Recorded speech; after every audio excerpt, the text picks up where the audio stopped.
ஓம் சரவணபவ.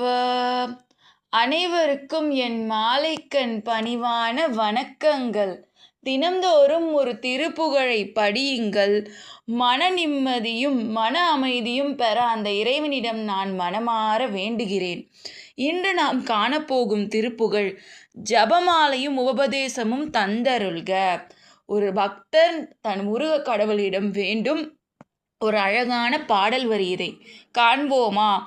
அபகாரம் நிந்தைப்பட்டு உழலாதே, அறியாத வஞ்சகரை குறியாதே, உபதேச மந்திர பொருளாலே உனை நான் நினைத்து அருள் பெறுவேனோ, இவமுகம் தன்னக்கு இளையோனோ, இமயவன் மடந்தை உத்தமி பாலா, ஜபமாலை தந்த சத்குருநாதா, திரு ஆவினிக்குடி பெருமானே.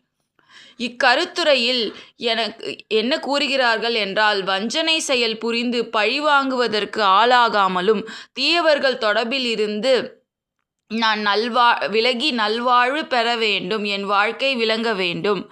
ஜபமாலை உபதேசம் அருணகிரிக்கு அருளிய முருகனே, அதாவது ஜபமாலையும் உபதேசமும் அருணகிரிக்கு அருளிய முருகரே, உன்னுடைய திருமூலத்தை, அதாவது உன்னோட திருமூல மந்திரத்தை நான் தினமும் உச்சரிக்கிறேன்.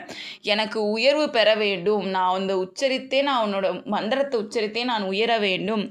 ஏன்னா அந்த பக்தன் மனமுருகி பாடுகிறான் அந்த கடவுளிடம். இதில் தீய சொற்களிலும் தீய செயலிலும் இல்லாமல் இருக்க அந்த முருக கடவுள் உங்களை காப்பார். நீங்கள் அவரிடம் மனமாற வேண்டுங்கள். இத்துடன் உரையை நான் முடித்துக் கொள்கிறேன். இப்பாடலை நான் திரும்பவும் உச்சரித்து காண்பிக்கிறேன்.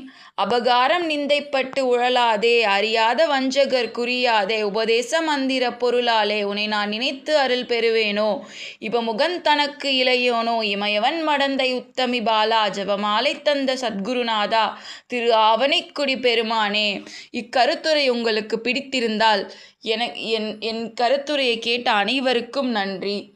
இதே போன்று முருகர் அருள் பெற்று அனைவரும் மகிழ்ச்சியுடனும் மன நிம்மதியுடனும் இருக்க நான் மனமாற வேண்டுகிறேன். இதே போன்று நாளை ஒரு காணொளியில் வேறொரு திருப்புகழ் பாடலுடன் தங்களை காண்கிறேன். அனைவருக்கும் நன்றி. ஓம் சரவணபவ. ஓம் சரவணபவ. ஓம் சரவணபவ.